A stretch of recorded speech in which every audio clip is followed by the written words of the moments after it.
Hi, how's it going? This is Chris, or Captain OldBlue over at CGPirates.com.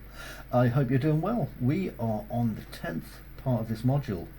Unbelievable, isn't it? So well done you if you've been following along, especially if you've been trying, taking yourself out of your comfort zone, making some new and interesting things. Now, I am going to go to my project, which is just over here.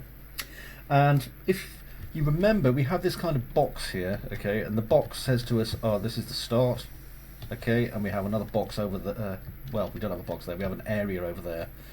That's the start, that's the finish. Anyway, you kind of get the idea. It's nothing very exciting. So it's time to make these a little bit more interesting.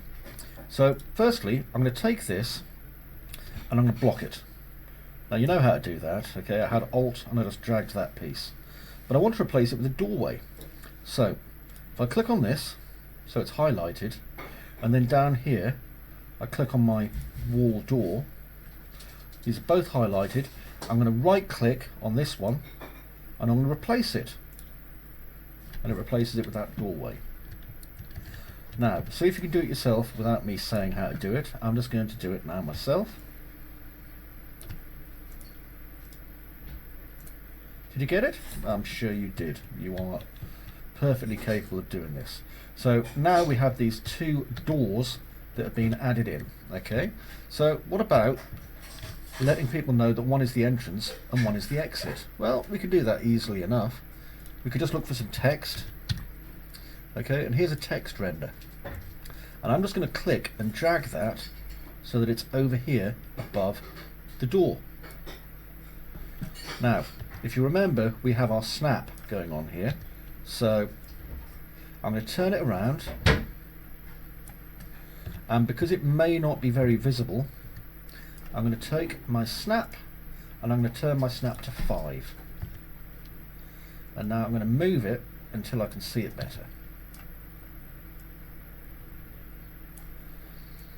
There we go. Okay. And then where it says text, just here on the right, I'm going to put exit and an exclamation mark. Okay, and now you can have fun kind of straightening that up any way you want. It looks like it's about right, doesn't it? There we are. I'll just click away and see if we can still see it, and we can, so that's good. It's a little bit flickery, which means it is what's known as intersecting. So I'm going to change this to a 1.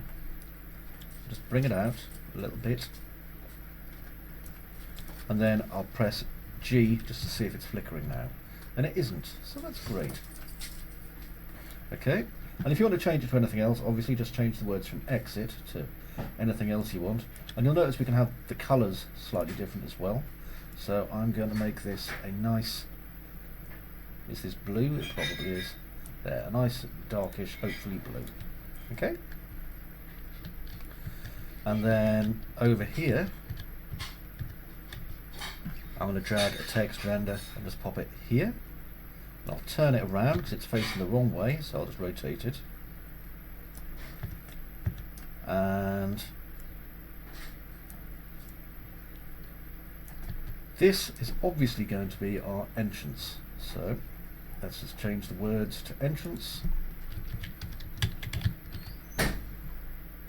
And just line it up a little bit. And then making sure it's selected, I'm going to go down here and just change its colour, and this time it will be red.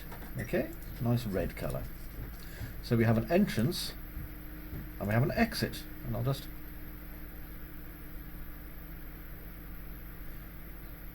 move it a little bit so that it's not doing that.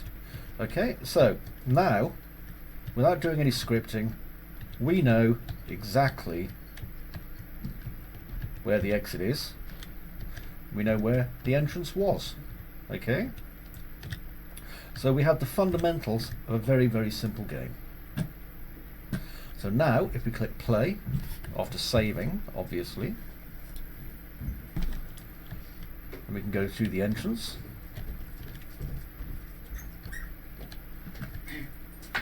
and go all the way to the exit and meet this giant big square. So well done if you followed along. And we're coming towards the end now, where we're going to be talking about project settings and things like that, and then going over what we've learned and talking a bit about compiling. So until then, I'll see you later on.